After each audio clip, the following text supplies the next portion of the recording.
Why do instructional leadership initiatives fail to improve student achievement?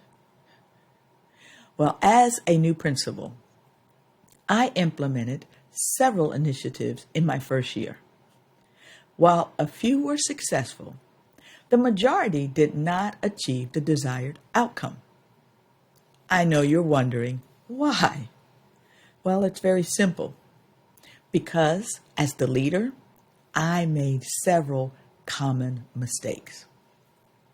So the following year, to reduce staff frustration and achieve the desired student outcomes, we narrowed our focus and ensured that everyone shared a clear understanding of the vision.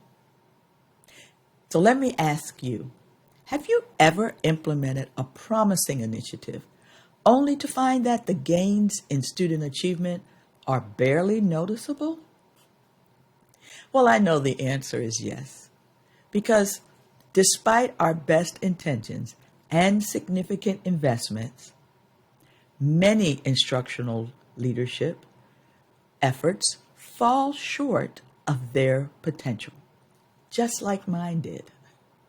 So, what separates transformative leadership from well-intentioned but ineffective approaches? The answer is the hidden barriers to instructional impact. You see, many school leaders, even myself, inadvertently sabotage their improvement efforts through what I call fragmented leadership syndrome. So this occurs when we do the following three things. First, we fragment our focus. So we launch multiple initiatives simultaneously without creating coherent connections between them. In a district that I worked in, we had 8 active initiatives, each valuable individually, but collectively, it was overwhelming to our staff. The next fragmentation is when we fragment our implementation. So we rush to introduce and evaluate without investing in the critical middle phase of deep implementation. As John Hattie reminds us, it's not programs that make the difference. It's the implementation depth that matters. And the third example of fragmentation is when we fragment our feedback. Yes, we collect data without creating meaningful cycles of reflection and adjustment. One principal that I had the privilege of supporting confessed in one of our meetings, we're data rich, but action poor. So what are the results? Well, when you initiate fatigue, superficial implementation, it will have a minimal impact on student achievement. So we want to get better. So let's talk about the integration imperative. Going back to what John Hattie said. You see, transformative leadership requires integration across 3 essential domains. The first domain is integrated vision. Successful leaders create a clear line of sight between daily practices and student outcomes.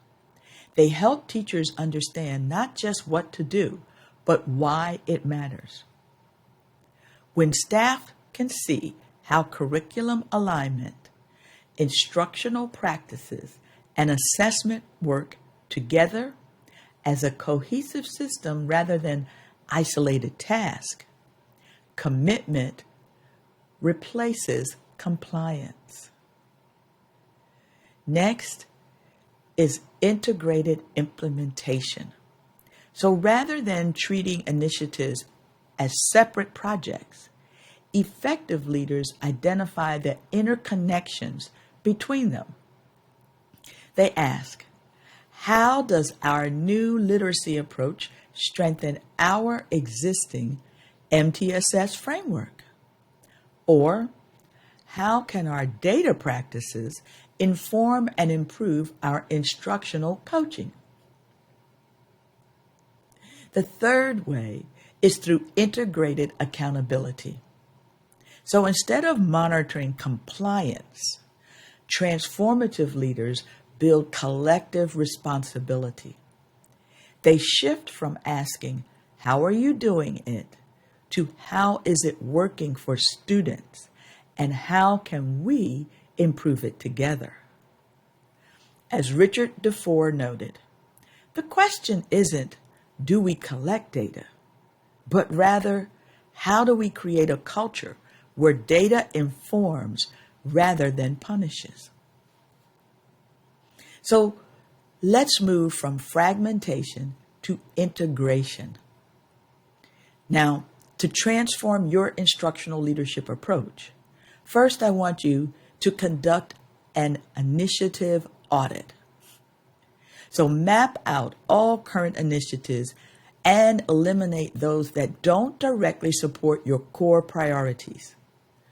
Clarity precedes competence. Next, create implementation bridges. So for each remaining initiative, explicitly identify how it connects to and strengthens existing practices rather than competing with them. Followed by, redesign your feedback loops. So I want you to ensure data flows directly back to instructional decision-making through structured collaborative protocols. And last but not least, build integrated professional learning. So replace one-off workshops with sustained learning that helps teachers see connections across initiatives. So let me ask you, what one initiative could you eliminate tomorrow to create space for deeper implementation of your most important work? Which of your current practices needs stronger connections to develop a more coherent experience for teachers and students? Remember, your students deserve leaders who integrate their efforts rather than fragment them. So, what will you integrate first?